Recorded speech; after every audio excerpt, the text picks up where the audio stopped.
आज केली मी चिकन बिर्याणी। तर चला पाहूया रेसिपी।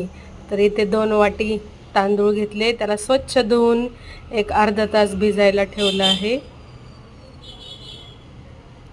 आता कांदा, टोमॅटो, हिरवी मिरची आणि कोथिंबीर, आलं लसणाची पेस्ट हे सर्व काही बारीक चिरून घेतलंय।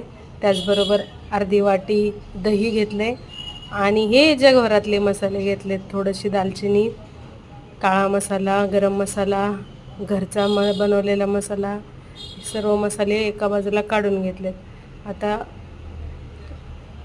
कुकरमध्ये थोडंसं तेल टाकून तेजपत्ता, थोडंसं जिरं, कांदा, टोमॅटो आणि आलं लसणाची पेस्ट हे सर्व काही चांगलं भाजून घ्यायचं आहे। तुम्ही पाहू शकता 4 कांदे चिरलेले आहेत बारीक, त्याचबरोबर टोमॅटो, 5-6 हिरवी मिरची। बाजूला चिकन स्वच्छ धुवून घेतलंय। आता कांदा टोमॅटो चांगले लाल बुंद परतायचे। ही आलं लसणाची पेस्टही त्यामध्ये टाकून दिली।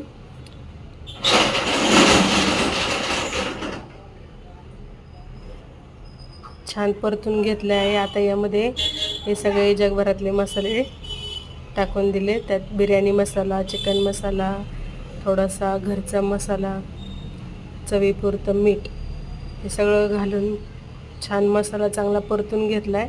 आणि त्यामध्ये चिकन आणि त्याचबरोबर दही हेही त्यामध्ये टाकून छान परतून घ्यायचं आहे। याच्यामध्ये एकही थेंब पाण्याचा टाकलेला नाही आहे। जे चिकनला आणि दह्याने जे पाणी सुटेल त्यामध्येच 2 शिट्ट्या बिन पाण्याच्याच चिकनला आणि इथे व्हिडिओ थोडा घेतला नाही, तर बाजूला तांदूळ टाकून तेही चांगले 60% शिजवून घेतलं। आणि हाच तांदूळ परत चिकनचा कुकर खोलून त्यामध्ये हा तांदूळ टाकून कुकर लावून परत 2 शिट्ट्या करून घेतल्या। तर तो व्हिडिओ इथे दिसणार नाही, ते शूट करायचं राहून गेलं। आता आपली तयारी सिंपल अशी चिकन बिर्याणी। तर तुम्ही पाहू शकता भातही छान शिजलाय, त्यातलं पाणी काढून मग ते चिकनवर तांदूळ टाकलं होतं। रेडी आहे छानशी चिकन बिर्याणी।